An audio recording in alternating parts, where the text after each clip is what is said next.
성장관 장에 나오셔서 기도해 주시겠습니다.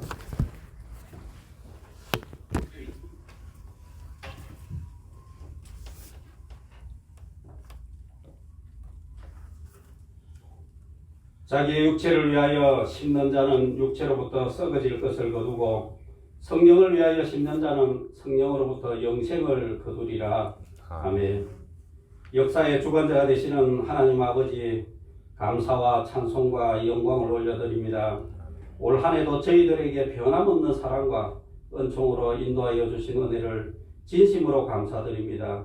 한 해를 뒤돌아볼 때 너무도 부족하고 불완전하며 주님의 뜻대로 말씀과 믿음 안에서 맡겨진 사명과 책임을 다하지 못한 죄를 용서하여 주옵소서. 이 시간 귀한 예배와 말씀을 통하여 진심으로 회개하는 저희 모두가 되게 하여 주옵소서. 올 한 해도 이제 며칠을 남기고 있습니다. 새해를 시작한 지가 얼마 되지 않은 듯한데 어느새 한 해의 마지막 주일 예배를 드리고 있습니다. 남은 시간 성령의 말씀으로 깨어서 기도하며 지혜로운 사람으로 항상 깨어 2022년에는 기름과 등불을 준비하는 주님의 참 자녀들 되게 하여 주옵소서. 사랑의 주님, 올 한 해도 코로나19로 너무도 힘겨운 한 해를 보내고 있습니다. 변이 오미크론으로 또다시 일상으로 복귀하는 시간이 늦어지고 있습니다. 새해에는 모든 일상이 정상으로 돌아갈 수 있도록 하루속히 코로나19를 종식시켜 주시고 새해에는 기쁨과 희망과 새 비전을 꿈꾸는 2022년이 될 수 있도록 주님 인도하여 주옵소서. 은혜의 주님, 주님의 특별하신 은혜로 이곳에 창원 선교교회를 세워주신 지 20년이 되었습니다. 지금까지 인도하시고 축복하여 주신 은혜를 진심으로 감사드리며 새해에는 날마다 깨어 기도하게 하시고 창원 선교교회를 통하여 지역이 변화되고 많은 이들이 주님을 영접하는 귀한 역사가 있게 하시며 새로운 창원 선교회의 20년 아니 200년의 비전의 창원 선교교회 되게 하여 주옵소서. 또한 코로나19로 힘겨워하는 선교지의 여러 형편들을 주님 헤아려 주셔서 그들이 필요로 하는 모든 것들로 다 채워지게 하옵소서. 오늘도 말씀 들고 세우신 당혜정 목사님 영육간의 강건함을 허락하시고 은혜를 더하시사 능력 있는 말씀을 통하여 성령 충만 받으며 새롭게 거듭나는 귀한 시간 되게 하여 주옵소서. 또한 일회학교와 기타 목사님의 모든 사역 위에 특별한 은혜를 다하여 주옵소서.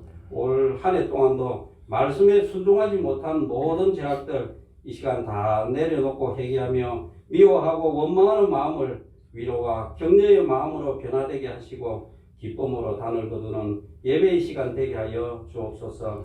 얼마 남지 않은 한 해 지혜와 은혜로 잘 마무리하게 하시고 새해에는 더욱더 주님께 붙어 있어서 언제나 풍성한 열매를 많이 맺는 우리 모두가 되게 하시며 출타하신 부목사님 가족과 이모양 저모양으로 출타하신 창원 선교회의 지체들 항상 지켜보해 주시며 예배에 수종드는 주의 종들의 주님 기억하시고 큰 은혜 내려 주옵소서. 날씨가 무척이나 추워졌습니다. 건강 잃지 않게 지켜보해 주시고 어수선한 연말연시 세상 일에 휩쓸리지 않도록 지켜주시며 날마다 주님 안에서 승리하는 삶을 살아가게 하옵소서. 예배의 시종을 주님께 의탁하오며 거룩하신 예수님의 이름으로 기도드립니다. 아멘. 아멘.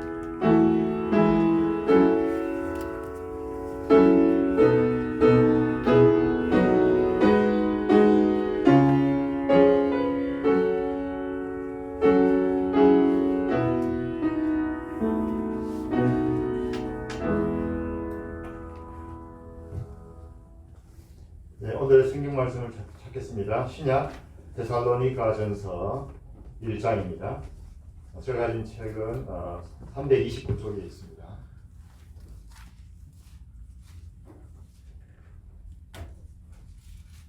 데살로니가전서 1장 1절에서 10절까지입니다. 얻었으면 교독하도록 하겠습니다. 데살로니가전서 1장 1절 바울과 실로와 너와 디모데는 하나님 아버지와 주 예수 그리스도 안에 있는 데살로니가인의 교회에 편지하노니 은혜와 평강이 너희에게 있을지어다. 우리가 너희 모두로 말미암아 항상 하나님께 감사하며 기도할 때 너희를 기억함은 너희의 믿음의 역사와 사랑의 수고와 우리 주 예수 그리스도에 대한 소망의 인내를 우리 하나님 아버지 앞에 끊임없이 기억함이니 하나님의 사랑하심을 받은 형제들아 너희를 택하심을 아노라. 이는 우리 복음이 너희에게 말로만 이른 것이 아니라 또한 능력과 성령과 큰 확신으로 된 것이니라. 우리가 너희 가운데 너희를 위하여 어떤 사람이 된 것은 너희가 아는 바와 같으니라. 또 너희는 많은 환난 가운데서 성령의 기쁨으로 말씀을 받아 우리와 주를 본받는 자가 되었으니 그러므로 너희가 마케도냐와 아가야에 있는 모든 믿는 자의 본이 되었느니라. 주의 말씀이 너희에게로부터 마게도냐와 아가야에만 들릴 뿐 아니라 하나님을 향하는 너희 믿음의 소문이 각지에 퍼졌으므로 우리는 아무 말도 할 것이 없노라. 그들이 우리에 대하여 스스로 말하기를 우리가 어떻게 너희 가운데 들어갔는지와 너희가 어떻게 우상을 버리고 하나님께로 돌아와서 살아계시고 참되신 하나님을 섬기는 자와 또 죽은 자들 가운데서 다시 살리신 그의 아들이 하늘로부터 강림하실 것을 너희가 어떻게 기다린지를 말하니 이는 장래의 노하심에서 우리를 건지시는 예수시니라. 아멘. 다 같이 우리 주보 중간에 있는 찬양 주님 나를 부르셨습니다. 같이 찬양을 드리겠습니다.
데살로니가전서 이야기라는 제목으로 목사님 나오셔서 말씀 전해 주시겠습니다. 은혜의 시간 주시기 바랍니다.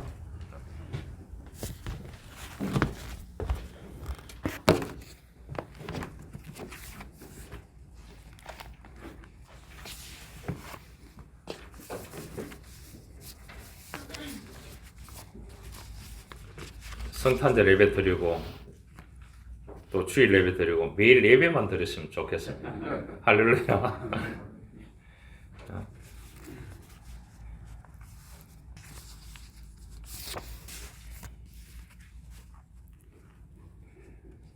그 박민규 씨가 썼는 책 가운데 인디안에 대해서 소개를 해 나왔습니다.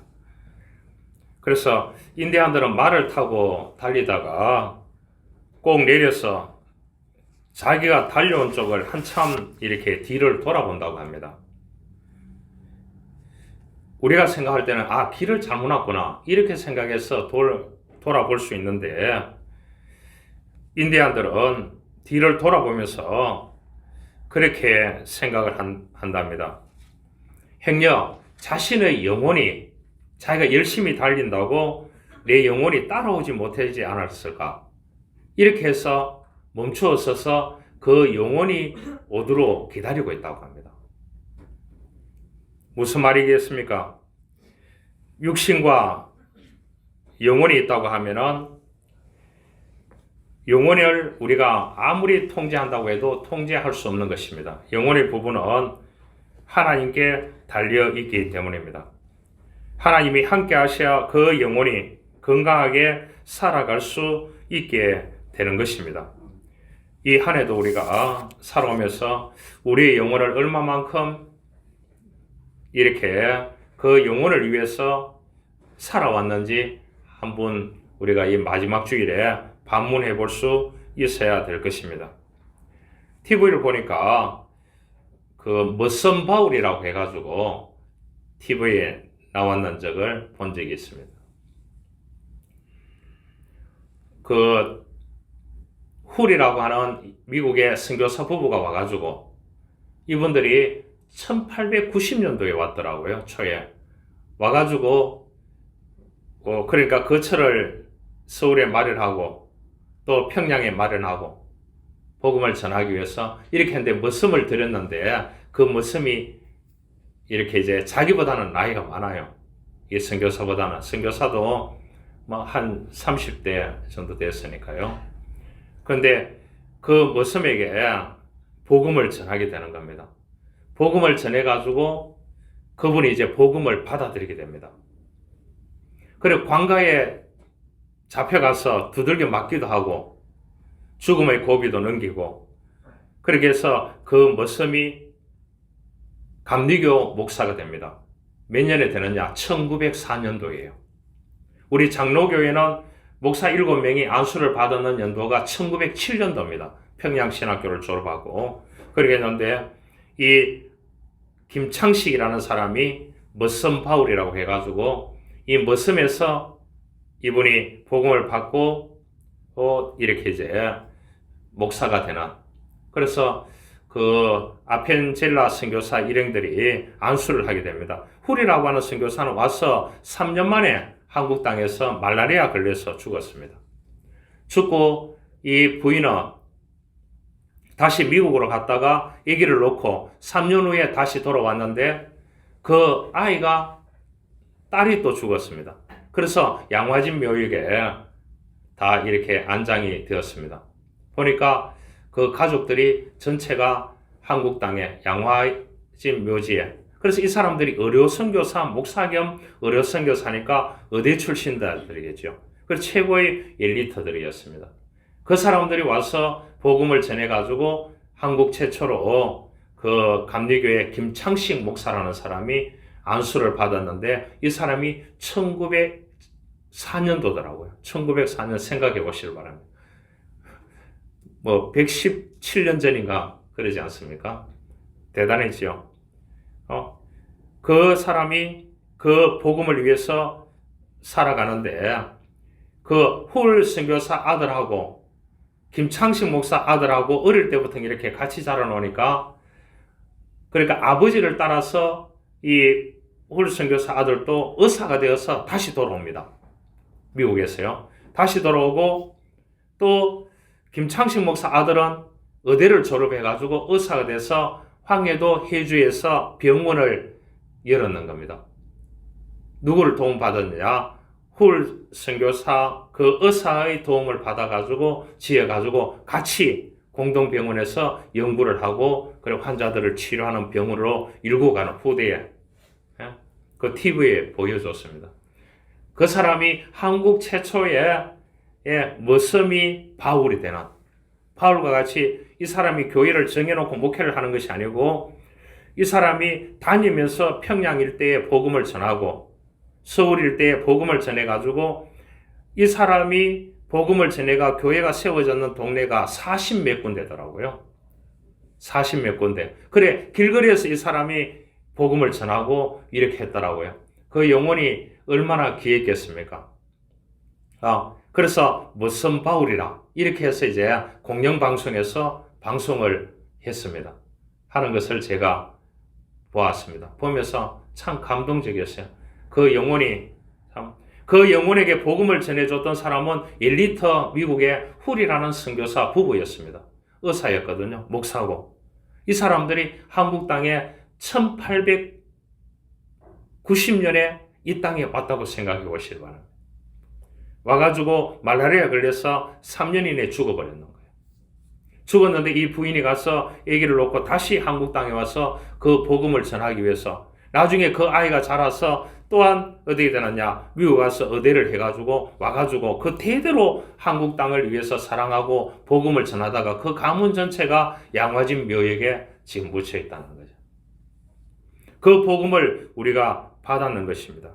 우리가 하나님 앞에서 신앙생활이 껍데기 신앙인지 진짜 신앙인지 우리의 영혼을 한번 돌아보는, 그래서 돌아보고 또 한 해가 시작될 때 우리의 영혼을 일구어 갈 수 있는 그러한 놀라운 은혜가 있기를 주님으로 축원합니다.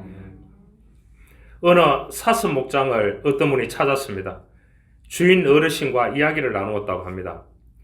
사슴이 몇 마리 있나요? 어르신 그렇게 얘기하니까 289마리가 있다고 했습니다. 289마리. 그럼 어르신 올해 연세가 어떻게 되십니까? 한 80은 넘었는데 끝자리는 잘 모르고 산다고.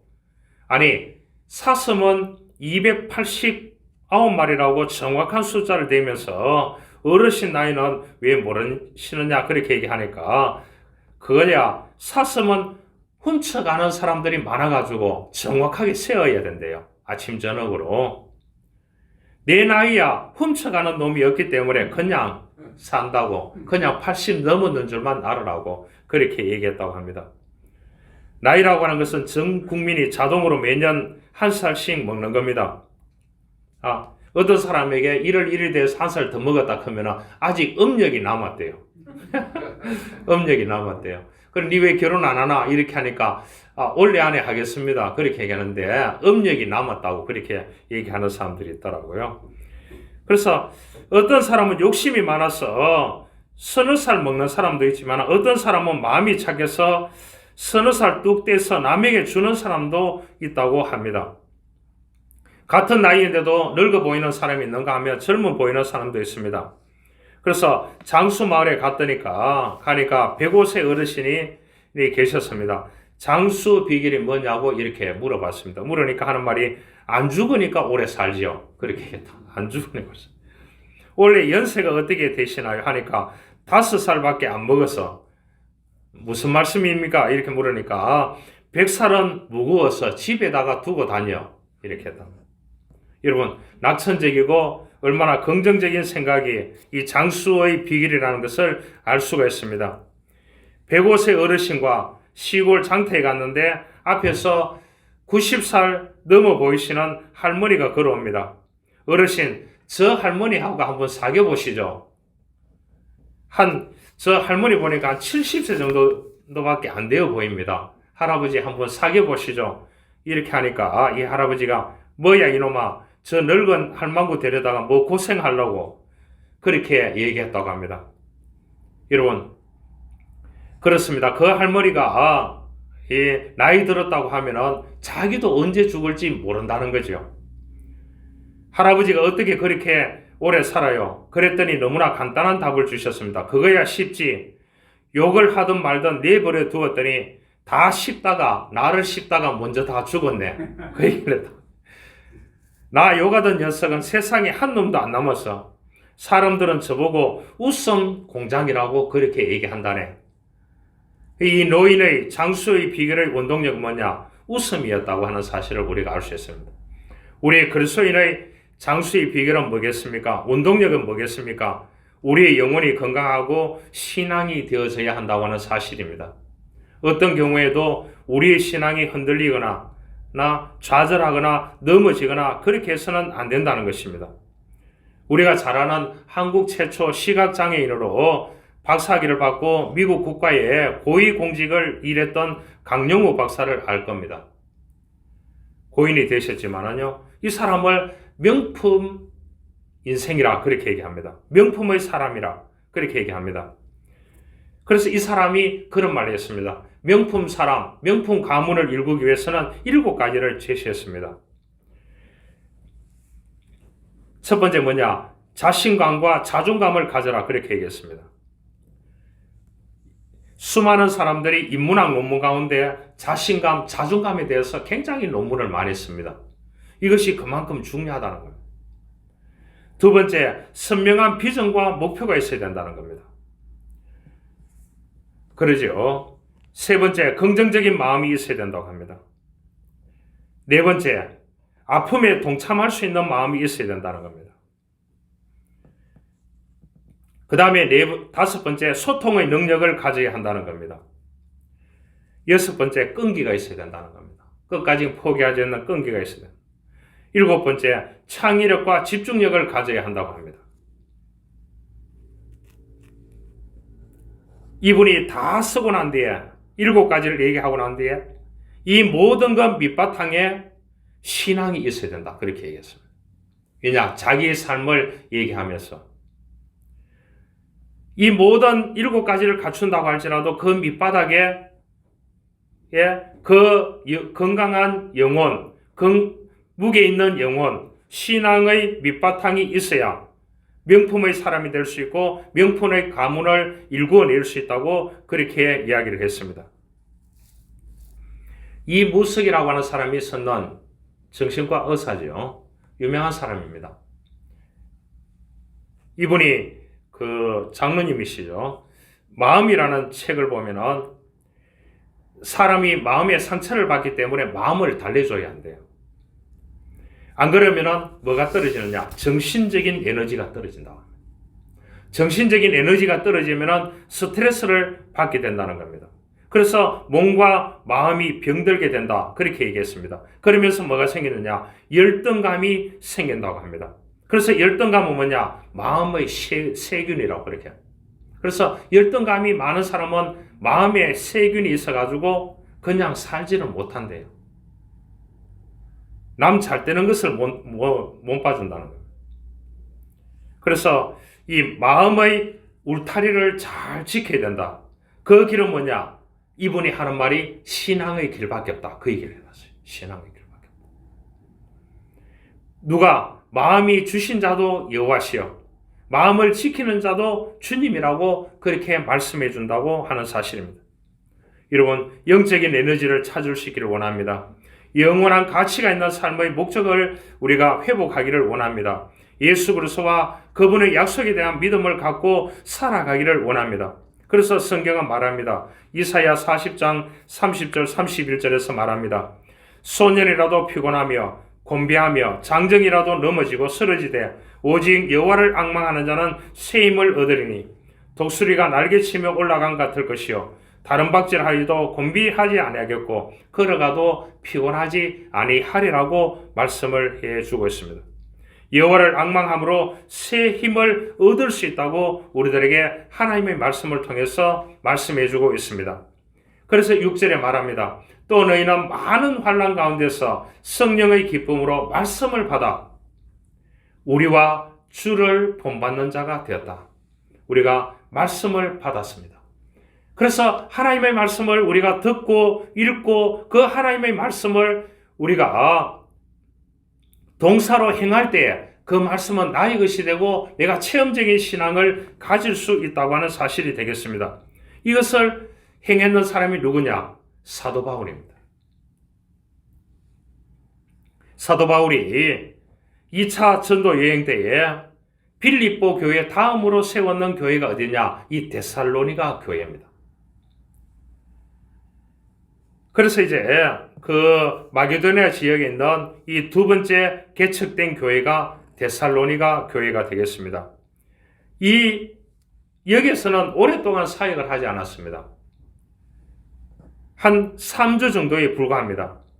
그런데 3주 정도에 불과한 여기에 복음을 전해서 교회를 세웠는데 얼마나 이 견고하고 반석 위에 세우는 교회같이 탄탄한 교회로 세워지게 되었다는 겁니다. 그렇다고 로마 교회가 세웠던 바실리카 교회, 거대한 교회가 아니고요.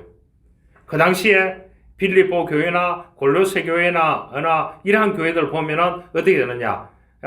10명 이내 모이고 20명 이내 모이는 이런 교회들을 말합니다. 알겠죠? 335 모여가지고 자기 집을 헐어가지고 교회를 세웠나 이러한 교회를 말합니다. 그런데 이 교회가 얼마만큼 단단하게 세워졌는지 그 교회가 하나님의 말씀대로 주님을 본받는 교회가 되어져서 단단한 교회로 견고한 교회로 영적인 성장을 이루는 교회로 좋은 소문이 나는 교회가 되었다고 바울이 오늘 이 데살로니가 전서에 편지를 하면서 말씀해주고 있습니다. 그래서 2장 20절에서는 말씀합니다. 너희는 우리의 영광이요 기쁨이라. 데살로니가 교회를 세워놓고 소식을 듣고 이 편지를 보내면서 그렇게 말합니다. 데살로니가 교회를 통해서 우리의 영광이요 기쁨이라고 그렇게 말했습니다. 그러면서 이 바울이 이 데살로니가 교회, 여러분들의 교회는 믿음의 역사가 있는 교회다 그렇게 얘기합니다. 왜냐? 데살로니가 교인들이 보여준 믿음의 행동에서 찾을 수 있습니다. 1장 9절에 말합니다. 그들이 우리에게 대하여 스스로 말하기를 우리가 어떻게 너희 가운데서 들어갔는지와 너희가 어떻게 우상을 버리고 하나님께로 돌아와서 살아계시고 참되신 하나님을 섬기는지와 이렇게 얘기했습니다. 여러분, 우상을 버린다는 것이 쉽지 않습니다. 여러분, 복음을 받고 우상을 다 버렸다고 했습니다.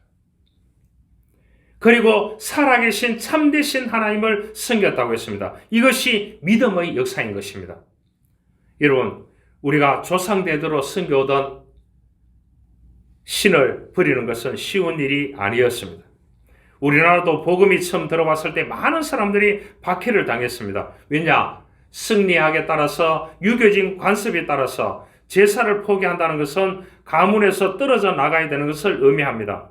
그러나 복음을 받아들인 사람들은 제사가 우상 숭배인 것을 알고 과감하게 버렸습니다.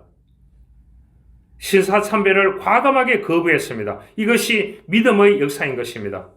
오늘날 이 땅에는 6만여 개의 개신교회가 있습니다.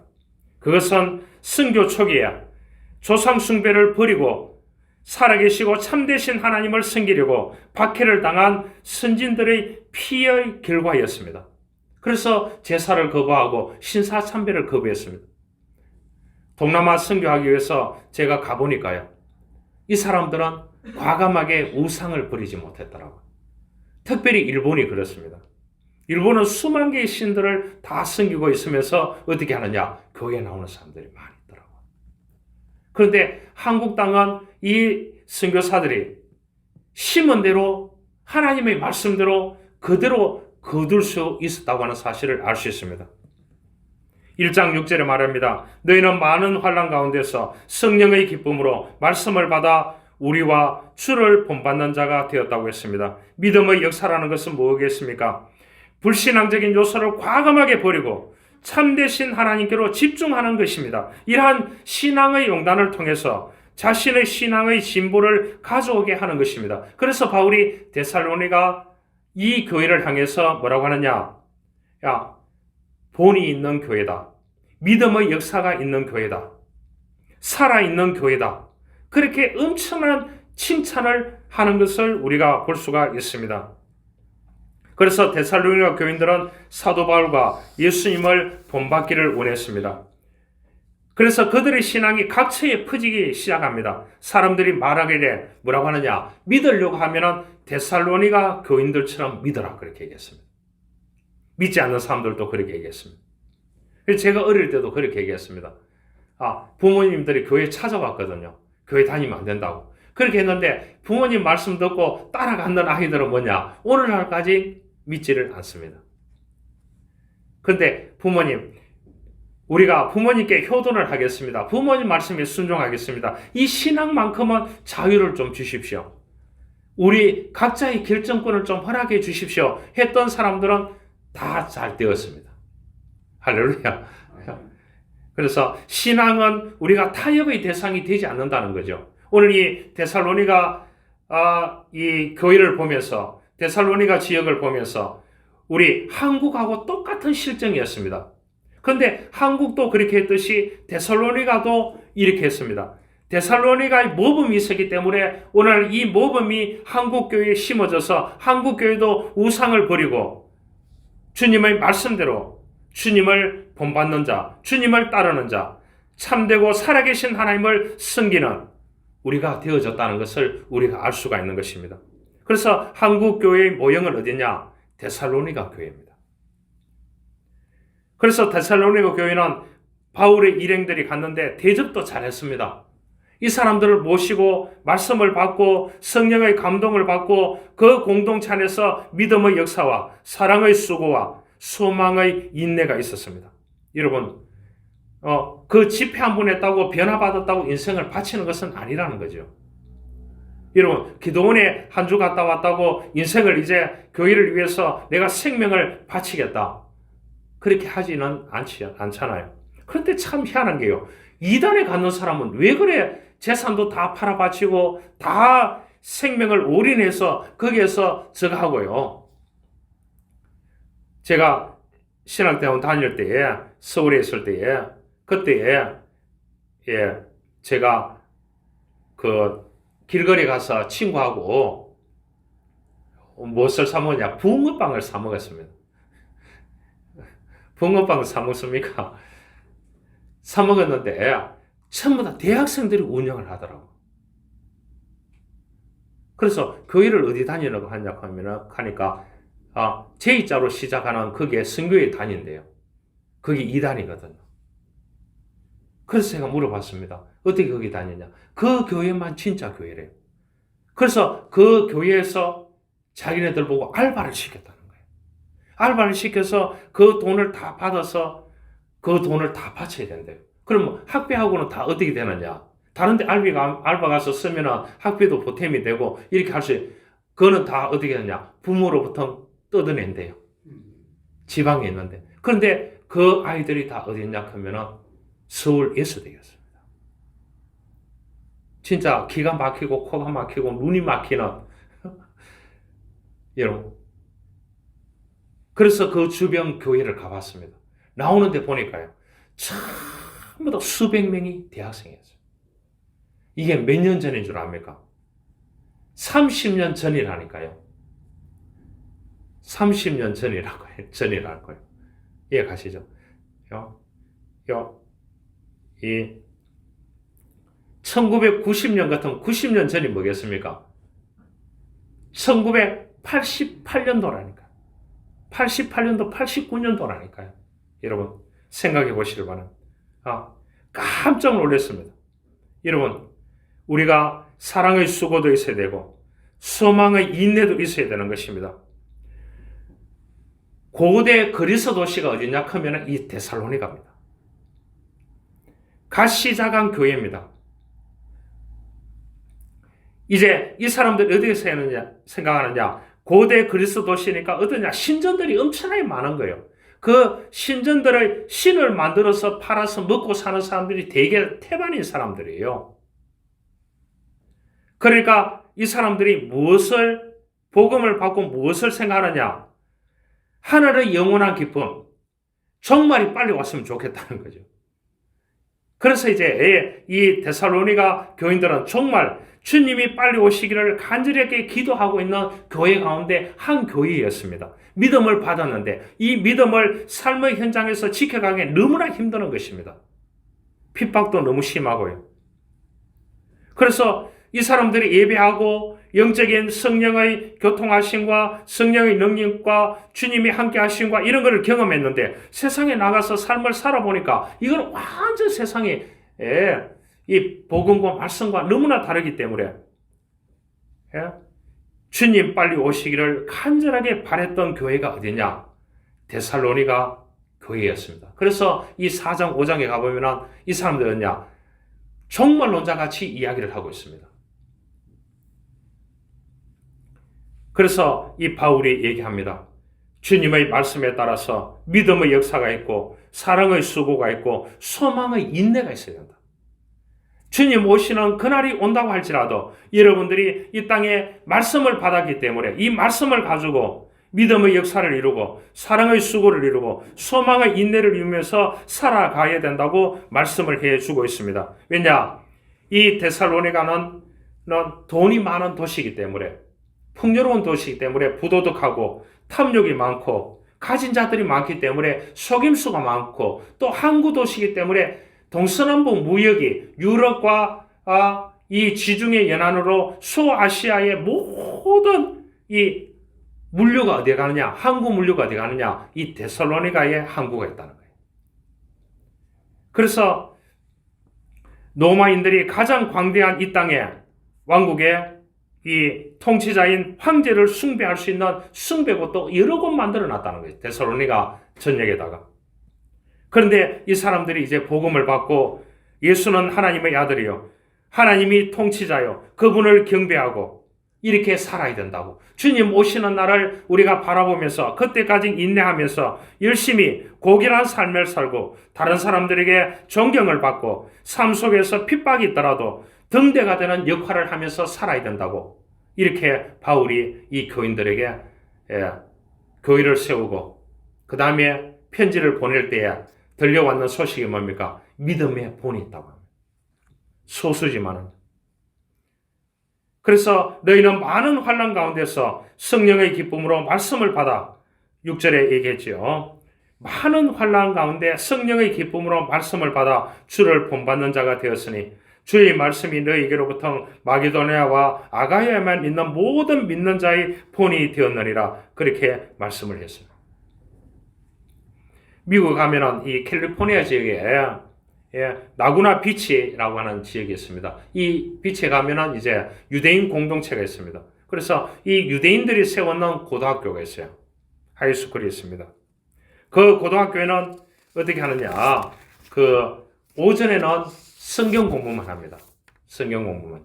성경만 쫙 읽어내려갑니다. 태초에 하나님이 천지를 창조하시니라. 매일 그렇게 읽어내려가는 거예요. 흑암이 깊음 위에 있고 쫙 성경만 읽어내려가는 겁니다. 여러분 그 성경을 영어로도 있고 히브리어로도 읽는 겁니다. 오후에는 뭐냐? 오후에 짧은 시간에 교과 과목을 하는 겁니다. 교과 과목을 하고 이제 가는 겁니다. 여러분 놀라운 것은요. 미국 전역에 있는 이 학생들이 졸업을 하면은 한 50명이 졸업을 한다 하면은 한 학년에 졸업을 한다고 봤을 때에 졸업을 한다고 50명 전원이 인문학이면 인문학, 공대면 공대 분야에 미국 전역에 있는 랭킹 학교에 전체가 다 들어간다. 여러분 놀라지 않나요?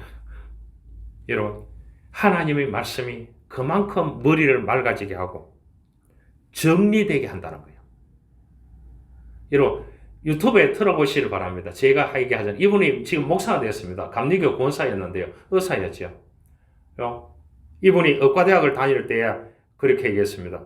자기가 이제 공부가 안 되면은 성경을 펼쳐가 읽고 나면은 이 수학 문제를 푼다든지 고등학교 때도 그렇게 얘기했대요. 그렇게 해가지고 성경을 읽고 한 장을 읽고 난 뒤에 문제를 풀면 문제가 다 풀리더래요. 그것이 누가 증명하느냐? 그 LA에 있는 나구라 비치에 있는 유대인 고등학교가 증명을 했습니다.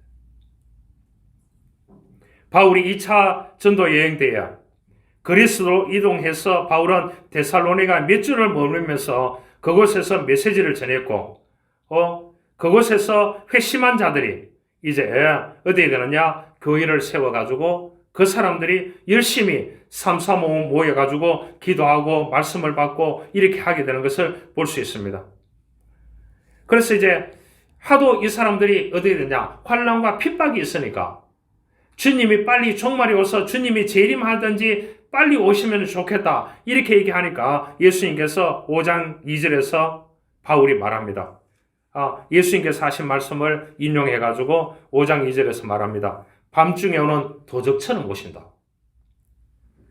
그러니까 종말이 온다고 했을 때에 주님은 어떤 날짜, 일시를 정해주고 오는 것이 아니고 그렇게 얘기합니다. 5장 1절에서 형제들아 때와 시기에 관하여는 너에게 쓸 것이 없으면 주의 날이 밤에 도적같이 이럴 줄을 너희 자신이 자세히 알기 때문이라. 그들이 평안하다 안전하다 할 그때에 임신한 여자에게 해산의 고통이 이런과 같이 멸망이 갑자기 그들에게 이르리니 결코 피하지 못하리라. 형제들아 너희는 어둠에 있지 아니함이 그날이 도적같이 너희에게 임하지 못하리니 너희는 다 빛의 아들이요 낮의 아들이라. 우리가 밤이나 어둠에 속하지 아니하나니. 그렇게 하면서 뭐라고 했습니까? 그러므로 우리는 다른 이들과 같이 자지 말고 오직 깨어 정신을 차릴지니라. 그렇게 얘기했습니다. 주님이 언제 온다고요? 도적같이 온다고 했어요. 그래서 다윗 선교회가 있었지 않습니까? 어느 날 12월 31일 날 온다고 해가지고 하지 않았습니까? 성경에는 언제 온다고 하지 않았습니다. 그것을 인용해가지고 이 바울이 얘기합니다. 그러죠? 우리가 삶이 좀 어려우면은 주님 오시면 좋겠다고 그렇게 얘기하지 않습니까? 바울은 그렇게 얘기하고 있습니다. 그래서 바울은 재림의 과정에서 다시 말합니다. 4장 16절에서 17절에 말합니다. 주께서 호령과 천사장의 소리와 하나님의 나팔 소리로 친히 하늘로부터 강림하시리니 그리스도 안에서 죽은 자들이 먼저 일어나고 그 후에 남은 자들도 그들과 함께 구름 속으로 끌어올려 공중에서 주를 영접하시리니 그래하여 우리가 항상 주와 함께 있으리라. 그렇게 얘기했습니다. 주님과 함께 영원히 산다는 것을 말씀해주고 있는 것입니다. 그러면서 오늘 3절에 말씀해주고 있습니다. 너희 믿음의 역사와 사랑의 수고와 우리 주 예수 그리스도에 대한 소망의 인내를 우리 하나님 아버지 앞에서 끊임없이 기억함이니 그렇게 말했습니다. 그러면서 뭐를 하느냐? 인내를 가져라고 했습니다. 인내해야 된다고. 휴포몬이라고 하는 말입니다. 원어에 보면은요. 그래서 휘포라는 말은 아래에, 메노란 뭐냐? 머물다 그런 뜻입니다. 인내는 아래에 머물다는 뜻입니다. 인내란 소망이 있기 때문에 현재의 고통과 어려움에 대해서 절망하지 않고 머무르면서 견뎌내는 것을 말합니다. 그래서 바울이 데살로니가 교인들에게 하는 말이 인내를 가져라고 마지막에 그렇게 얘기합니다. 믿음의 역사도 있고 사랑의 수고도 있는데 너희들에게 끝까지 뭐가 있어야 된다고요? 소망의 인내를 가져라는 거죠. 인내를 가지다 보면 주님이 오시면 휴거, 들림을 받을 것이고 죽은 자들도 살아나게 될 것이다. 그래서 주님을 영접해서 영원한 생명 가운데서 천국에서 살아가게 될 것이라고 바울이 그렇게 해석을 해주고 있는 것을 우리가 볼 수가 있는 것입니다. 오늘날 우리들도 똑같습니다. 그러한 예수님께 소망을 두고 끝까지 견디면서 인내하는 삶을 살아가는 것이 그리스도인의 삶인 것입니다. 그래서 2차 선교 여행 때에 그리스 북부에 있는 마게도냐로 건너오라고 간청을 합니다. 그 간청을 할 때에 어디에 되느냐? 그 거리가 어느 정도 되느냐? 그러면 1600km입니다. 여러분 1600km 하니까 계산이 안 되잖아요. 계산이 어느 정도 되겠습니까?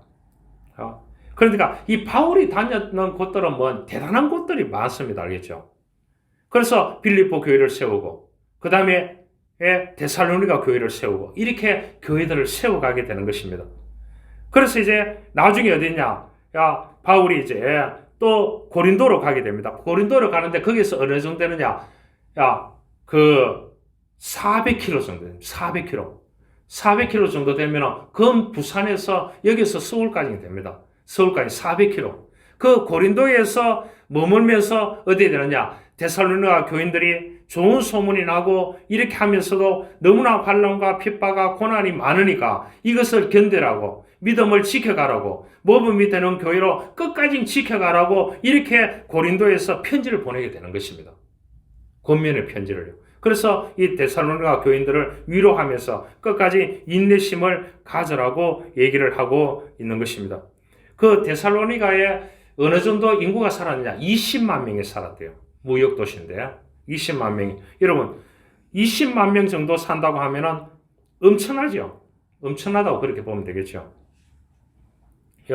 그런데 거기에서 어떻게 되느냐? 이 바울을 핍박을 가하니까 바울이 쫓겨나서 한 또 320km 떨어진 아덴으로 또 피신합니다. 여러분, 우리가 320km 가니까 320km 여기서 어느 정도 되겠습니까? 한 1000안 정도 되겠지요. 그 정도로 또 바울이 가는데 말을 타고 가겠습니까? 걸어서 갈 수밖에 없는, 바울이 말 탔다는 것은 없습니다.